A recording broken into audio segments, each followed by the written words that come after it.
Students, आज हम lesson number 8 विज्ञापन को समझेंगे। सबसे पहले विज्ञापन का अर्थ। सामान्य रूप में विज्ञापन का आशय किसी तथ्य विशेष की जानकारी देने से है। देखिए, सामान्यतः किसी तथ्य विशेष जैसे वस्तुओं के बारे में जानकारी, किसी संस्था में रिक्त पदों को भरने हेतु जानकारी इत्यादि लोगों तक पहुंचाने के लिए विज्ञापन का उपयोग किया जाता है। अन्य शब्दों में अगर हम कहें तो विज्ञापन अवैयक्तिक संदेश है जिसमें उन दृश्यों एवं मौखिक संदेशों को शामिल किया जाना है जो सिनेमा, टेलीविज़न, यातायात के साधनों, पत्र पत्रिकाओं, बाह्य साइन बोर्डों एवं अन्य साधनों द्वारा जन सामान्य को वस्तु एवं सेवाओं की जानकारी पहुंचाई जाती है ताकि उपभोक्ताओं को वस्तु क्रय करने हेतु प्रेरित किया जा सके। देखिए, विज्ञापन संदेश पहुंचाने का अप्रत्यक्ष माध्यम है, इसलिए यह व्यक्तिगत रूप से नहीं किया जाता है। इसके कई माध्यम हैं जैसे सिनेमा, टेलीविज़न, यातायात के साधन, पत्र पत्रिकाएँ एवं बाह्य साइन बोर्ड।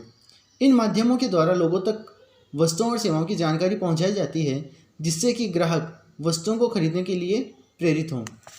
इस लेसन का अगला टॉपिक है विज्ञापन के उद्देश्य। विज्ञापन के उद्देश्य में सबसे पहला उद्देश्य है विक्रय वृद्धि। विज्ञापन का प्रथम व अंतिम उद्देश्य उत्पाद की बिक्री में वृद्धि करना है। उपभोक्ताओं में वस्तु के प्रति इच्छा जागृत करना विज्ञापन का उद्देश्य होता है। विज्ञापन निरंतर वस्तु की मांग को बढ़ाता है जिससे विक्रय में वृद्धि होती है। देखिए, जब भी कोई निर्माता अपनी वस्तुओं की विक्रय में वृद्धि करना चाहते हैं तब वे विज्ञापन का सहारा लेते हैं। विज्ञापन देखकर उपभोक्ता में वस्तु खरीदने की इच्छा जागृत होती है। इस प्रकार विज्ञापन द्वारा वस्तु की मांग बढ़ती है और वस्तु की मांग बढ़ने से उसका विक्रय भी बढ़ता है। अगला पॉइंट है नए ग्राहक बनाना। विज्ञापन का उद्देश्य नए ग्राहक बनाना है।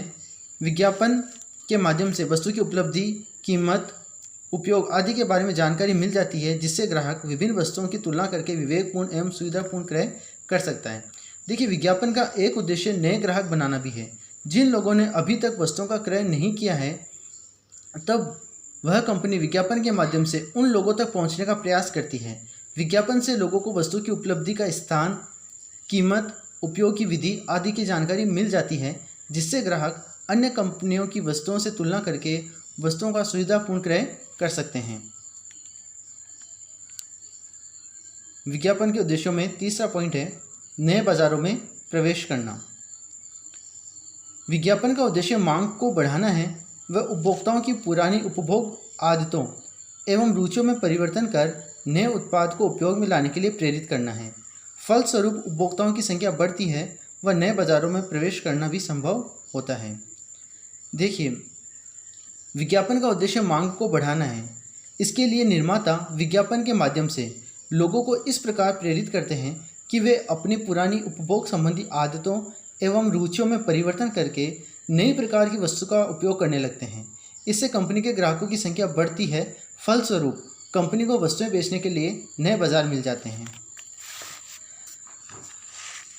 विज्ञापन का अगला उद्देश्य है मध्यस्थों को आकर्षित करना। प्रभावी एवं निरंतर विज्ञापन करने से संस्था की ख्याति बढ़ती है जिसके कारण सुदृढ़ एवं प्रतिष्ठित मध्यस्थ संस्था से जुड़ जाते हैं व अपनी सेवाएं देने को तत्पर रहते हैं। इस प्रकार विज्ञापन का उद्देश्य मध्यस्थों को आकर्षित करना भी है। देखिए, निरंतर विज्ञापन करने के कारण कंपनी की ख्याति बढ़ती है जिससे अच्छी आर्थिक स्थिति वाले मध्यस्थ संस्था से जुड़ जाते हैं। इस प्रकार मध्यस्थों को आकर्षित करने के लिए भी संस्थाएं विज्ञापन करती हैं। अगला उद्देश्य है उपभोक्ता के खरीदने के उद्देश्य व किसी विशेष ब्रांड की वस्तु पर प्रभाव डालना।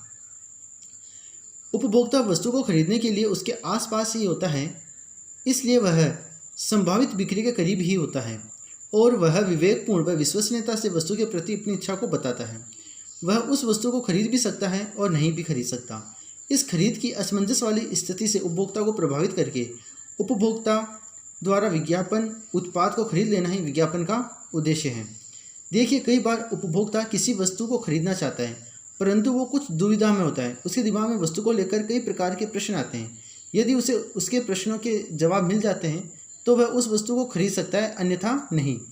विज्ञापन के माध्यम से उपभोक्ता की इस असमंजस वाली स्थिति से बाहर लाया जा सकता है और उसे वस्तु खरीदने के लिए प्रेरित किया जा सकता है।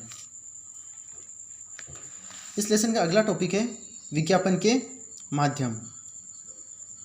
विज्ञापन का माध्यम वह साधन है जिसके द्वारा विज्ञापन का संदेश अथवा वस्तुओं या सेवाओं की जानकारी जनता तक पहुंचाई जाती है। उदाहरण के लिए विभिन्न प्रकार के सौंदर्य प्रसाधन का विज्ञापन टीवी, समाचार पत्र एवं पत्रिकाओं, सौंदर्य प्रसाधन निर्माता द्वारा चुने गए विज्ञापन के माध्यम से किया जाता है। देखिए, विज्ञापन के बहुत से माध्यम हैं, जैसे टीवी, समाचार पत्र इत्यादि, जिनके द्वारा वस्तुओं और सेवाओं की जानकारी लोगों तक पहुंचाई जाती है।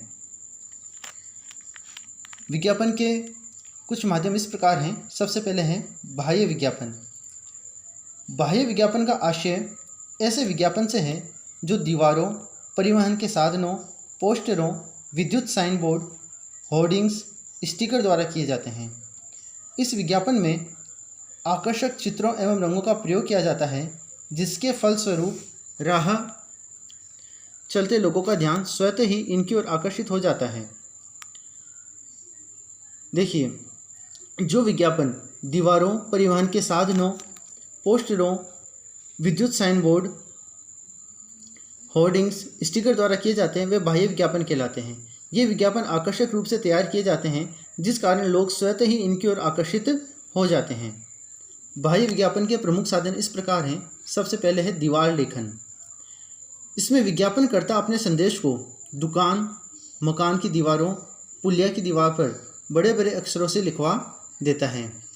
जैसा कि यहाँ लिखा गया है कि इस प्रकार के विज्ञापन में विज्ञापनकर्ता पुलिया की दीवारों, मकान और दुकान की दीवारों पर बड़े बड़े अक्षरों में विज्ञापन संदेश लिखा देते हैं, जिससे रास्ते में आने जाने वाले लोगों का ध्यान इन विज्ञापनों पर जाता है और उन्हें वस्तुओं के बारे में जानकारी प्राप्त होती है। बाह्य विज्ञापन में नेक्स्ट है पोस्टर तथा होर्डिंग्स। पोस्टर दीवारों, गली के कोनों, बसों के चारों ओर, रेलवे स्टेशन, टेलीफोन के खंभों आदि पर लगाने या चिपकाए जाते हैं। इसमें विज्ञापन संदेश कागज़, कार्डबोर्ड, लोहे की चादरों या लकड़ी के चौखटों पर लगे कपड़ों पर लिखा होता है। होर्डिंग्स को चौराहे, बहुमंजिल मकान की छतों या सड़क के किनारों पर नियत स्थान पर लगाया जाता है। देखिए, कुछ विज्ञापन पोस्टर के माध्यम से किए जाते हैं। विज्ञापन संदेश को पोस्टर पर लिखवाकर फिर उन पोस्टर को दीवारों, गली के कोनों, बसों के चारों ओर, रेलवे स्टेशन, टेलीफोन के खंभों आदि पर चिपका दिए जाते हैं। कुछ विज्ञापन के पोस्टर को होर्डिंग्स बोर्ड पर लगा दिए जाते हैं। फिर इन होर्डिंग्स को बाजार में चौराहों, बहुमंजिल मकानों की छतों या सड़क के किनारों पर लगा दिए जाते हैं। नेक्स्ट है विद्युत साइन बोर्ड। इसमें रंगीन बल्बों या गैस की ट्यूब लाइटों से विज्ञापन बोर्ड को सजाया जाता है। ये रात्रि के समय उपभोक्ताओं को आकर्षित करते हैं। देखिए, रात के समय लोगों को विज्ञापन की तरफ आकर्षित करने के लिए विज्ञापनकर्ता विद्युत साइन बोर्ड का उपयोग करते हैं। रंगीन बल्बों या गैस की ट्यूब लाइटों से विद्युत साइन बोर्ड को सजाया जाता है। ये बेहद ही आकर्षक होता है, जिस कारण ये उपभोक्ताओं को आकर्षित करते हैं। नेक्स्ट है परिवहन विज्ञापन। यह परिवहन के साधनों, जैसे क्वेश्चन में लिखा है बस, ट्रक, रेल, कार, वायुयान आदि पर किए जाने वाला विज्ञापन है। परिवहन विज्ञापन में कार कार्ड्स का प्रयोग बहुतायत से होता है। कार कार्ड्स बसों, टैक्सियों, रेल के डिब्बों, कार के शीशों आदि के अंदर लगे होते हैं। यात्री को गंतव्य स्थल तक पहुंचने में पर्याप्त समय लगता है, अतः वह कार कार्ड्स को समय व्यतीत करने के लिए फुर्सत से पढ़ता है। कार कार्ड्स के अतिरिक्त परिवहन साधनों के बाहर भी पोस्टर लगाकर या विज्ञापन संदेश लिखकर विज्ञापन किया जाता है। देखिए, परिवहन विज्ञापन परिवहन के साधन जैसे बस, रेल, कार, वायुयान पर किए जाते हैं। विज्ञापन संदेश को इन साधनों के अंदर और बाहर लिख दिया जाता है। यदि संदेश पोस्टर पर लिखा हो तो वह पोस्टर इन साधनों के अंदर या बाहर चिपका दिए जाते हैं।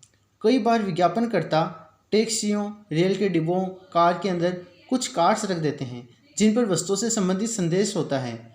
यात्री समय व्यतीत करने के लिए इन कार्ड्स को पढ़ता है। इस प्रकार विज्ञापन संदेश लोगों तक पहुंच जाता है।